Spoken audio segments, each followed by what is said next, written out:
यहाँ से मेरे पास JSON रिजल्ट रिटर्न हो गया। अगर मेरे पास सेव नहीं होगा तो इमेज आईडी 0 ही पास होगी, सेव हो जाएगा तो मेरे पास इमेज आईडी ग्रेटर देन 0 या जोन से भी इमेज आईडी है वो पास हो जाएगी। अब इसे कंट्रोलर के अंदर एजेक्स रिक्वेस्ट में हम कहाँ पे डिस्प्ले करवाएंगे या कैसे यूज करेंगे। अब नेक्स्ट पॉइंट है, इस रिस्पॉन्स में मेरे पास जोन सा डाटा यहाँ से आ रहा है वो डाटा आ जाएगा। इमेज आईडी है तो इट मीन्स ये रिस्पॉन्स क्या होगा, इमेज आईडी। अगर मैं लिस्ट पास करूंगा, कोई मल्टीपल वेरिएबल्स पास करूंगा, वो भी हम नेक्स्ट क्लासेस में देखते रहेंगे, सो वो मेरे पास यहाँ पे आ जाएंगे। इसके अलावा अगर मैं चेक भी करना हो मेरे पास रिस्पॉन्स क्या आ रहा है, सो हम यहाँ से console.log और रिस्पॉन्स को चेक कर सकते हैं। रिस्पॉन्स जोन सा भी रिस्पॉन्स होगा ताकि हमें पता चल जाए कि हमने इसे कैसे यूज करना है। अब इस इमेज आईडी को मैं किस जगह पे यूज करूं, किसके साथ बाइंड करूं, मैं यहां से इसके लिए एक हिडन फील्ड क्रिएट कर लेता हूं, input type equal to hidden, और इसे बाइंड करवा देता हूं। अगर हमारे ऐप यूजर में कोई इमेज आईडी से रिलेटेड हमने कॉलम ऐड किया था, फॉरेन की हमने ऐड की थी, सो मैं इसके साथ इसे बाइंड करवा देता हूं और ASP4 इसमें यूज करके यहाँ पे हिडन और ASP4 और इमेज आईडी के साथ बाइंड करवा लिया। फील्ड वर्क चेक करने के लिए मैं हिडन की बजाय से टेक्स्ट कर लेता हूं ताकि हमें प्रॉपर डिस्प्ले हो सके कि कोई वैल्यू इसमें पास हो रही है। और ये इमेज आईडी जोन सा मेरे पास रिस्पॉन्स आएगा मैं इसे ऐड करवा दूंगा किसमें, इमेज आईडी डॉट वैल, और अब इसकी वैल्यू क्या हो जाएगी, रिस्पॉन्स। ओके, अब इसे लेट्स से रन करके देखते हैं। हमने इमेज अपलोड करवाया, उस पर वैलिडेशंस अप्लाई की, वैलिडेशन अप्लाई करने के बाद उसे अपने फोल्डर में सेव करवाया, फोल्डर में सेव करवाने के बाद डेटाबेस में सेव करवा लिया और वापस उसकी आईडी रिटर्न करवा दी। अब अगर ये फंक्शनैलिटी एज एक्सपेक्टेड वर्क कर रही है तो नेक्स्ट स्टेप हमारा ये है कि हमने यहां से आईडी रिटर्न करवाने की बजाय इमेज रिटर्न करवाना है जिसे हम फ्रंट पे डिस्प्ले करवा सके। ये मेरे पास टेक्स्ट बॉक्स आ गया जो हमने इमेज आईडी के लिए यूज किया, और इस दफ़ा मैं लेट से इस इमेज को सिलेक्ट करता हूँ ओपन, और यहाँ से लेट से F5 की प्रेस कर देता हूँ। मेरे पास आईडी आ गई 13। अगर मैं यहाँ पे इंस्पेक्ट में देखूँ तो रिस्पॉन्स को जब मैंने कंसोल करवाया था तो रिस्पॉन्स में भी मेरे पास आईडी आ गई 13। अब इसे हम हाइड करवा लेंगे। ये मेरी बाइंड हो गई इस फील्ड के साथ, और यहाँ से मैं कंसोल को भी कमेंट करवा लेता हूँ और इसके बजाय इसे अब मैं यहाँ से हाइड करवा लेता हूँ हिडन। अब हमारे फॉर्म पे फंक्शनैलिटी कंप्लीट होगी। हम यूज़र की प्रोफाइल को आसानी के साथ सेव करवा सकते हैं। अब इसे लोड करवाते हैं। अगर आपका यहाँ तक किसी चीज़ में कोई क्वेश्चन है, कोई कन्फ्यूजन है, तो आप पूछ सकते हैं कमेंट सेक्शन में टाइप करके। आप अपना माइक अनम्यूट कर सकते हैं। इसके बाद हमारा नेक्स्ट स्टेप है इस इमेज का प्रीव्यू, इमेज को डिस्प्ले करवाना। चूज फाइल, और ये फाइल मैं capture.png ओपन पे क्लिक किया, मेरे पास डेटाबेस में चली गई, कंटिन्यू कर दिया। तो अब मैं इसे चेक कर लेता हूँ, मेरे पास capture.png से रिलेटेड ये फाइल आ गई लास्ट पे। अब मैं यहाँ से फर्दर बाकी का फॉर्म फिल करता हूँ। Let's say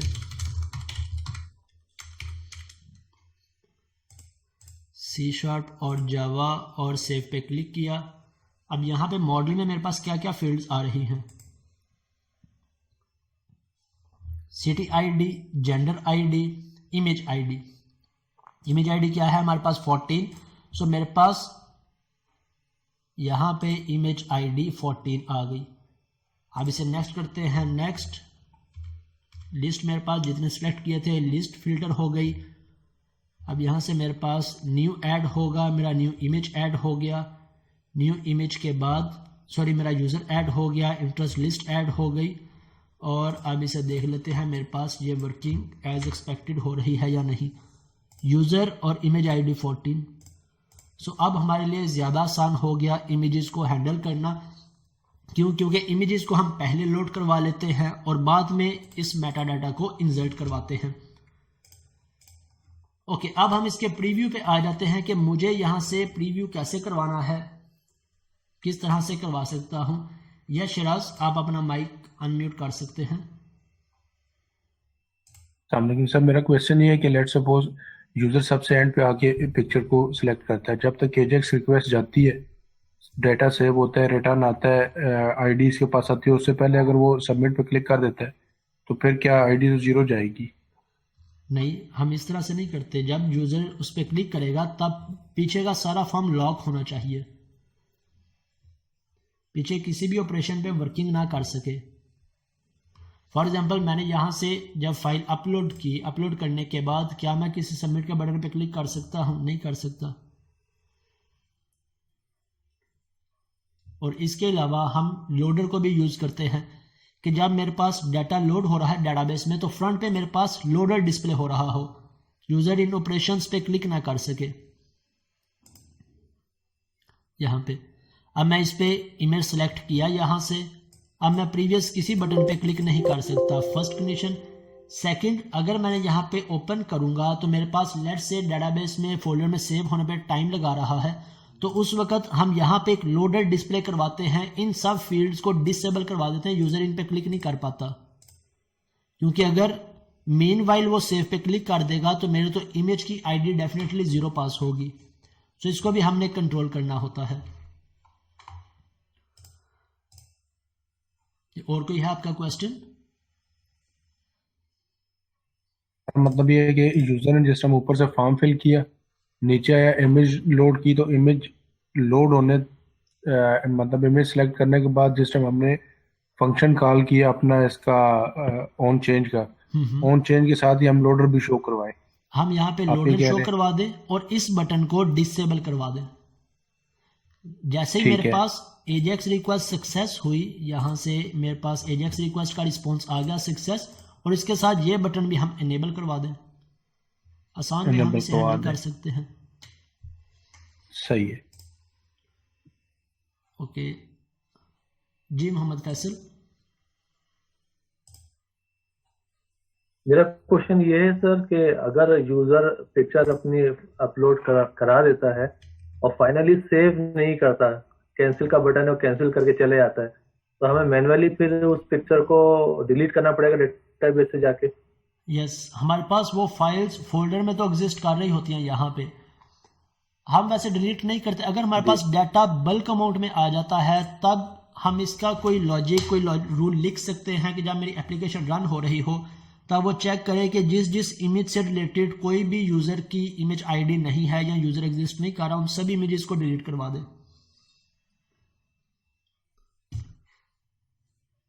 okay. क्योंकि वो हमारे पास यहाँ पे भी रिकॉर्ड रहेगा और वो हमारे पास यहाँ पे भी रिकॉर्ड रहेगा, ये हमें फिर मैनुअली डिलीट करवाना पड़ेगा।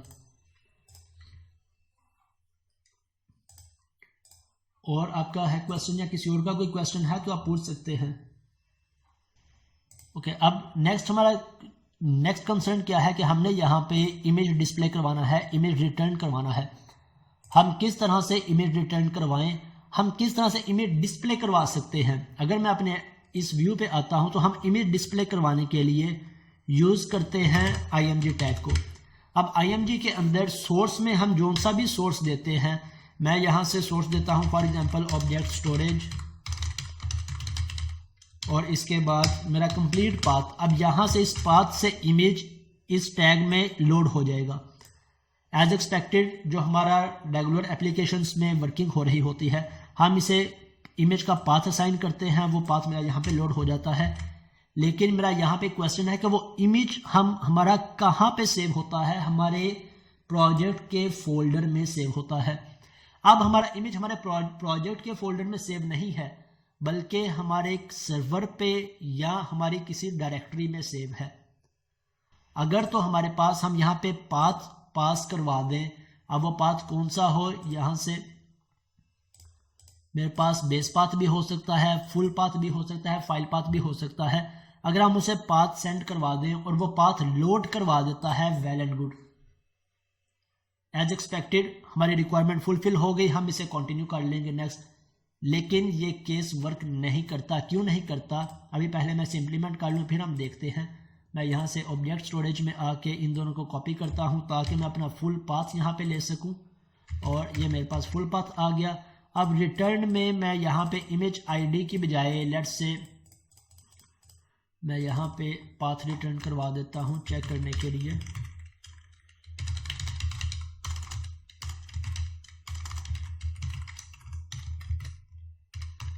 रिटर्न पाथ और इसे एम्प्टी कर देते हैं हम, और इसे मैं कर देता हूँ कमेंट। रिटर्न पाथ में मैं पास करवा देता हूँ फुल पाथ।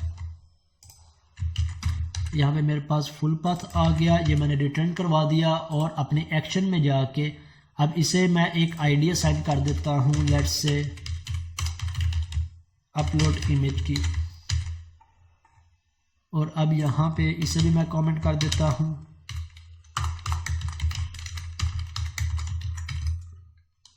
यहाँ पे मेरे पास अपलोड इमेज, और हमें पता है कि हमने किसी भी टैग के एट्रीब्यूट की वैल्यूज़ को एक्सेस करना हो jQuery में या चेंज करना हो तो हमारे पास बिल्ट इन फंक्शन होता है ATTR एट्रीब्यूट के नाम से। अब इसके अंदर कोई वैल्यू गेट करनी है, हम एट्रीब्यूट पास करवा दें तो ये हम उसकी वैल्यू रिटर्न करवा देगा। अगर हमने सेट करनी है तो हम इसके आगे वो वैल्यू पास करवा दें तो इस टैग में इस एट्रीब्यूट को ये वैल्यू असाइन करवा देगा। अब लेट्स से चेक करते हैं हमारी रिक्वायरमेंट के अकॉर्डिंग हमारा यहाँ पे इमेज डिस्प्ले होना चाहिए। अगर तो होता है वेल एंड गुड, मैं इसे रन करता हूँ। अगर नहीं होता तो हमने इसकी रीज़न समझनी है।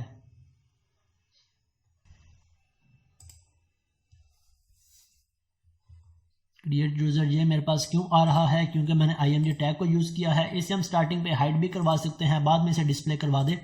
फिल वक्त मैं अब इस पर टाइम वेस्ट नहीं कर रहा। मैं यहाँ से इमेज को सिलेक्ट किया और F5। अब मेरे पास मेरा इमेज डिस्प्ले नहीं हुआ। लेट्स से चेक कर लेते हैं कि क्या मेरी आईडी बाइंड हुई है, मेरा इमेज डेटाबेस में सेव हुआ है कि नहीं। यहाँ से मेरे पास सोर्सेज और ये मेरे पास इमेज आईडी, ये मेरे पास इमेज टैग और मेरे पास कंप्लीट पाथ आ रहा है जो पाथ हमने पास किया। लेकिन इसके साथ साथ अगर हम देखें तो यहाँ पे मेरे पास एक एरर भी आ रहा है।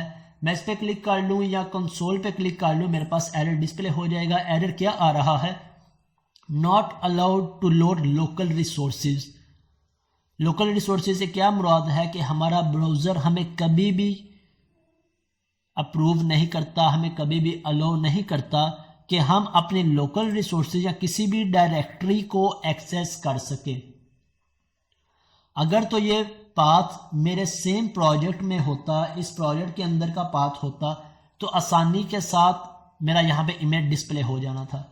लेकिन क्योंकि अब ये मेरी लोकल स्टोरेज है, लोकल रिसोर्स है, तब मेरा ब्राउज़र अलाउ नहीं करेगा कि इसे रीड कर सके। तो हमने इसका अल्टरनेट वे देखना होता है। इसका अल्टरनेट वे क्या है, इसका बेस्ट अल्टरनेट वे है बेस 64 स्ट्रिंग। हम इसे बेस 64 स्ट्रिंग में एनकोड करके फॉरवर्ड कर दें। बेस 64 स्ट्रिंग का एक और फ़ायदा होता है कि आपके इमेजेस एनकोड होते हैं, कोई भी यूज़र उन इमेजेस को डाउनलोड नहीं कर पाता। यहाँ से मेरे पास बेस 64 एनकोड ऑनलाइन टूल, या मैं यहाँ पे लिख दूँ बेस 64 एग्जाम्पल। मेरे पास बेस 64 से रिलेटेड सारी डिटेल आ जाएगी। अगर आपने पहले इसे यूज़ नहीं किया तो आप इसे एक्सप्लोर कर सकते हैं गूगल से, आसानी के साथ आपको इससे रिलेटेड काफ़ी सारे लिंक्स मिल जाएंगे। अब लोकल रिसोर्स को हम यूज़ नहीं कर सकते तो हमने यहाँ से आके इसे बेस 64 स्ट्रिंग में कन्वर्ट करना है। बेस 64 में कन्वर्ट कैसे कर सकते हैं, हमारे पास C# में बिल्ट इन फंक्शन होता है। हम आसानी के साथ .base64 लिखेंगे, हमारे पास उसका फंक्शन आ जाएगा। अगर मैं इसे कन्वर्ट करवाना चाहता हूँ कन्वर्ट टू बेस 64, तो अब मेरे पास ये बेस 64 की स्ट्रिंग क्रिएट हो जाएगी। वो स्ट्रिंग इतनी लेंथी होगी कि यूज़र उस स्ट्रिंग को कॉपी नहीं कर सकता। अगर कॉपी करेगा तो मेरा ब्राउज़र एरर दे देगा कि इसकी स्ट्रिंग की लिमिट बहुत ज़्यादा है, मैं कॉपी नहीं कर सकता। अब यहाँ से बेस 64 में कन्वर्ट कैसे करें, पहले इसकी भी कुछ रिक्वायरमेंट है। हमें अपने ऑब्जेक्ट को बाइट्स में कन्वर्ट करना पड़ेगा। इट मीन्स यहाँ से अब हम इसे रिटर्न नहीं करवाएंगे, ना इमेज आईडी को रिटर्न करवाएंगे, बल्कि हम यहाँ से क्या रिटर्न करवाएंगे, अपना ऑब्जेक्ट जिसके अंदर इमेज आईडी होगी और हमारे फाइल पाथ होगी बेस 64 स्ट्रिंग की। अब इसे कैसे क्रिएट करें, यहाँ पे सेव करवाने के बाद साथ ही मैं यहाँ पे आके ऑब्जेक्ट को गेट कर लेता हूँ, यहाँ पे गेट कर लूँ, यहाँ डेटाबेस में सेव हो जाए। इसके बाद यहाँ पे गेट कर लूँ, डेटाबेस में सेव होने के बाद वेयर ऑब्जेक्ट इक्वल टू, जिस तरह हमने पुट का फंक्शन क्रिएट किया सेव करने के लिए, इसी तरह हमने गेट ऑब्जेक्ट का फंक्शन भी क्रिएट करना है गेट करने के लिए। और गेट कहाँ से करेगा, जो सा हम इसे पाथ सेंड करेंगे। अब इस फंक्शन को क्रिएट कर लेते हैं। ऑब्जेक्ट हेल्पर में आके यहाँ से आके गेट और पब्लिक स्टैटिक, मेरे पास ये क्या रिटर्न करेगा अभी थोड़ी देर में इसे देख लेते हैं। मैं फिर वक्त के लिए बोल ही यूज़ कर लेता हूँ ऑब्जेक्ट। अब यहाँ से इसने क्या चेक करना है, अगेन सबसे पहले मुझे एक बेस पाथ चाहिए जहाँ से मेरा ये ऑब्जेक्ट रीड होगा। मेरे पास बेस पाथ आ गया। अब यहाँ से चेक करेगा कि अगर फाइल यहाँ पे एग्जिस्ट करती है या नहीं। अगर तो एग्जिस्ट करती है उसे रीड करवा के हमें रिटर्न करवा दो।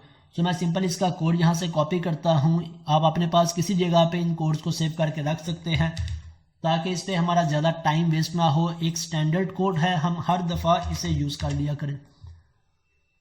गेट ऑब्जेक्ट करने के बाद मैंने यहाँ से फुल पाथ क्रिएट कर लिया। फुल पाथ के साथ ही यहाँ से मैंने फाइल अगर तो एग्जिस्ट करती है इस पाथ पे तो उसे रीड करना स्टार्ट कर दिया। रीड करते हुए यहाँ से इस पाथ से फाइल रीड की। रीड करने के बाद हमें उसकी बाइट्स चाहिए थी तो मैंने इसकी बाइट गेट कर ली। अब यहाँ से रिटर्न हम क्या करवाएंगे, एक मॉडल रिटर्न करवाएंगे ऑब्जेक्ट स्टोरेज मॉडल का, जिसके अंदर हमने दो प्रॉपर्टीज डिफाइन की हैं। तो मैं इस मॉडल को कॉपी करता हूँ। इस मॉडल को चाहे आप इसी फाइल के अंदर यूज कर ले, सॉरी इस क्लास के बाद चाहे यहीं पे आप यूज कर लें या फिर इसे मॉडल्स के फोल्डर में ऐड करवा दें ऑब्जेक्ट स्टोरेज मॉडल कि मेरी फाइल रिटर्न क्या करेगी। यहाँ से मुझे एक मॉडल जिसकी दो प्रॉपर्टीज होंगी, एक फाइल बाइट्स जो हमें चाहिए बेस 64 के लिए और सेकंड उसका साइज हम डिस्प्ले करवाना चाहें हम करवा सकते हैं, ना करवाना चाहें हम नहीं करवा सकते।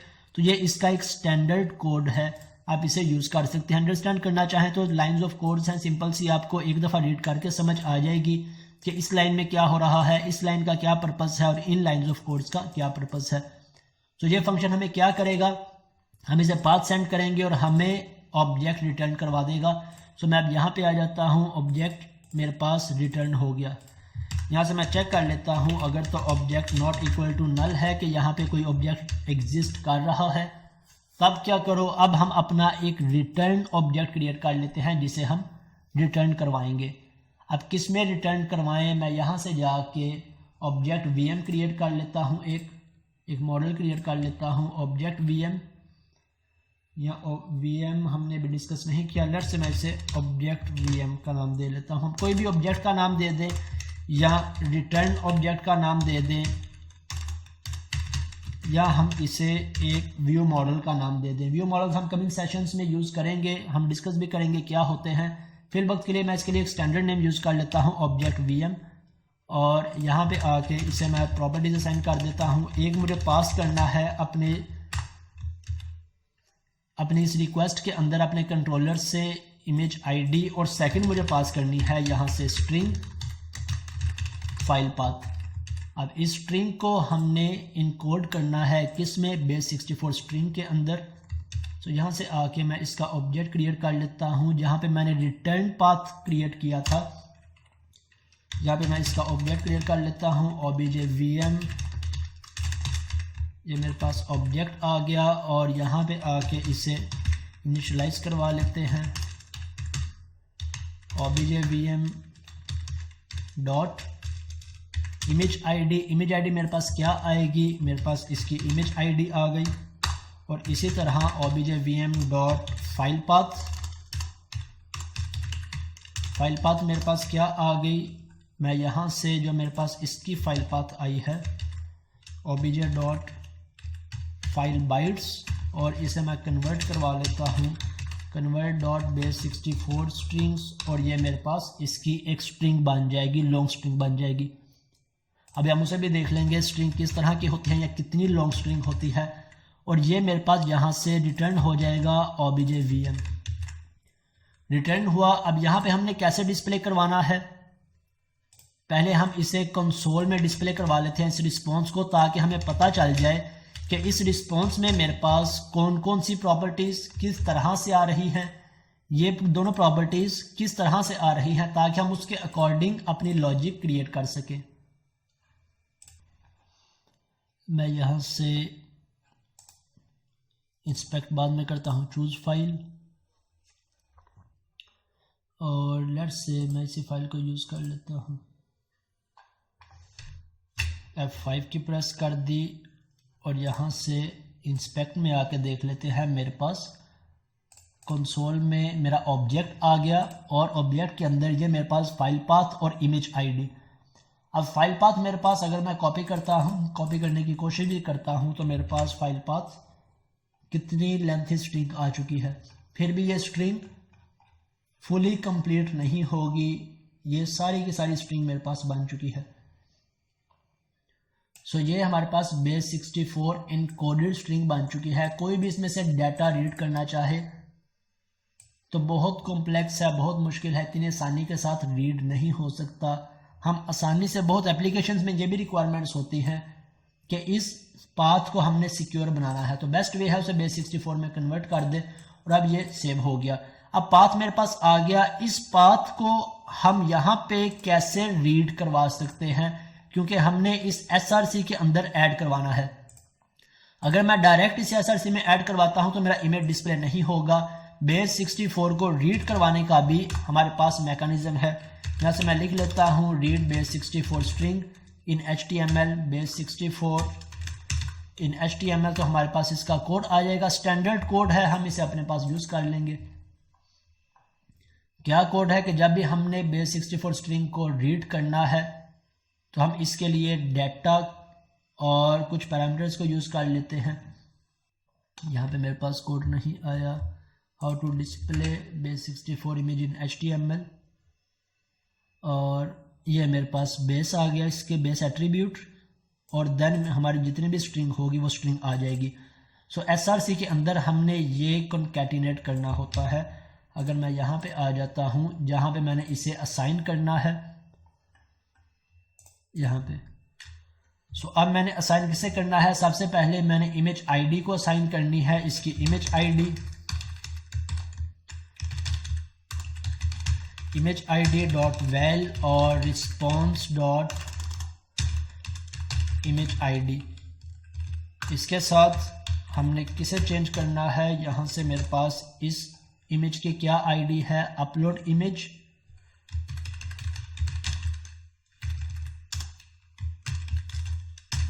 अपलोड इमेज डॉट एट्रीब्यूट, और एट्रीब्यूट के अंदर SRC के अंदर हमने कॉन्कैटिनेट करवाना है किसे। फर्स्ट पे मेरे पास ये बेस स्ट्रिंग आ गई और इसके साथ होप्सो यहाँ पे हमारे पास कोमा भी होगा, और इसे हमने कॉन्कैटिनेट करवा देना है रिस्पॉन्स डॉट मेरे पास file path, response dot file path. अब लेट्स इसे चेक कर लेते हैं कि क्या इमेज भी बाइंड हो रही है, इमेज डिस्प्ले भी हो रही है। अगर एज एक्सपेक्टेड वर्क कर रहा है तो हम इस क्लास को वाइंड अप कर देते हैं। देन फिर नेक्स्ट क्लास के अंदर हम मल्टीपल इमेजेस पे वर्किंग सीखेंगे। अगर इमेज को अपलोड करना, सेव करवाना आपको आ जाता है तो फाइल्स का सिनेरियो बिल्कुल सेम है, कोई भी चेंजेस नहीं है उसमें। यहाँ से मैं इसे अपलोड करवाता हूँ और इस इमेज को अपलोड करवाया, कंटिन्यू। मेरे पास कोई ना कोई एरर आ गया है, इंस्पेक्ट में चेक कर लेते हैं। कंसोल और object file path image ID में भी मैंने इनके इमेज आईडी फाइल पाथ्स ठीक ना दिए हों, चेक कर लेते हैं। यहाँ से सोर्स अननोन, ओके, यहाँ से फाइल पाथ इस प्रॉपर्टी को यूज़ किया, मेरे पास रिस्पॉन्स डॉट फाइल पाथ, और इसके बाद data SRC upload image dot attribute SRC, और इसे इसके साथ शायद इसमें कोई गलती ना हो, या अपलोड इमेज ही है, ओके, स्मॉल यू से इसका नेम है अपलोड इमेज।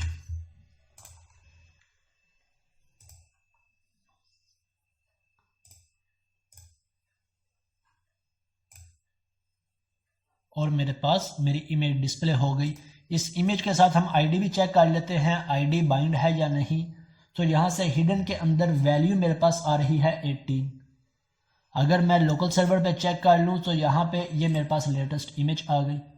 किस लोकेशन पे, जो लोकेशन हमने, जो पाथ हमने डिफाइन किया था वहाँ पे आ गई। इसी तरह डेटाबेस में भी सेव हो गई होगी।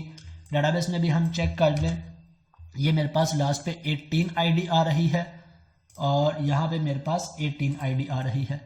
अब यहाँ से आके मैं इसमें कोई भी नेम रख लूँ, जेम्स, और इसका सिटी हम डिफाइन कर लेते हैं और PHP ASP.NET सेव पे क्लिक किया तो अब मेरे पास मेरा ये रिकॉर्ड डेटाबेस में सेव हो गया जेम्स का। अगर मैं यहाँ पे आ जाता हूँ, चेक वेरीफाई कर ले, इससे 18 आईडी सेव हो गई। राइट, होप सो आपको इसकी समझ लग गई होगी। काफ़ी सारे पॉइंट्स हैं इसमें। फर्स्ट पे आपको ये चीज़ें सीखनी पड़ेंगी, इनकी प्रैक्टिस बहुत ज़रूरी है। मैं हमेशा रिकमेंड करता हूँ कि जितनी प्रैक्टिस आप इन फॉर्म एलिमेंट्स की करते हैं उससे 4 टाइम्स ज़्यादा प्रैक्टिस आपको बाइनरी डाटा की करनी पड़ेगी या करनी चाहिए, तभी आपको ये कॉन्सेप्ट क्लियर होंगे। फर्स्ट ऑफ ऑल इमेजेस के साथ वर्किंग करना, फाइल्स के साथ वर्किंग करना, फाइल्स अपलोड करवाना, डिस्प्ले करवाना, गेट करवाना, एक एक प्रॉपर्टी को अंडरस्टैंड करना, देन मोस्ट इंपॉर्टेंट इनके स्ट्रक्चर को अंडरस्टैंड करना या इम्प्लीमेंट करना। हम जो स्ट्रक्चर इंप्लीमेंट कर रहे हैं, अब अगर मैं आपसे एक क्वेश्चन पूछूं कि जो फंक्शंस हमने इंप्लीमेंट किए हैं, फर्स्ट पे बल्क सेव अपलोड का, सेकंड ऑब्जेक्ट स्टोरेज का, अगर मैं इसे कल को किसी भी और प्रोजेक्ट में इंप्लीमेंट करूं तो क्या मुझे कुछ भी चेंजेस करनी पड़ेंगी इसमें? बिल्कुल भी नहीं। सिर्फ मुझे इस बेस पाथ को चेंज करना पड़ेगा, रिमेनिंग मेरी सारी फंक्शनैलिटी एज इट इज रहेगी।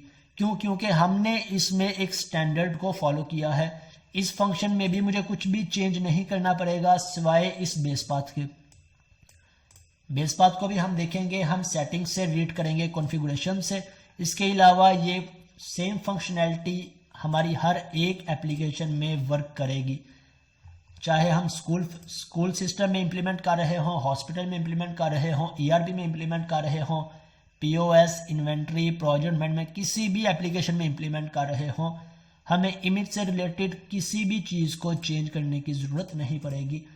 अगर आपको सिंगल इमेज अपलोड करना आ गया है तो समझ लें आपको फाइल्स अपलोड करना भी आ गया, क्योंकि फाइल्स में भी बिल्कुल सेम सिनेरियो है, सिर्फ हमारी ये कंडीशंस चेंज होंगी। यहाँ पे हम चेक कर रहे हैं PNG, JPG के साथ। फाइल्स में हम चेक कर लेंगे PDF से। एक्सेल है तो एक्सेल की वैल्यू, एक्सेल की एक्सटेंशंस के साथ। इसके बाद यहाँ पे हमारा फाइल पाथ चेंज होगा, वो भी हम देखेंगे कि हम क्या फाइल पाथ रखें या कैसे चेंज करें। सिंगल इमेज का सिनेरियो, मल्टीपल इमेज का सिनेरियो बिल्कुल सेम होगा, सिर्फ हमने थोड़ा सा वर्क अराउंड करना है और यहाँ से एक एक इमेज को पास करवाने की बजाय हमने मल्टीपल इमेजेस को पास करवाना है।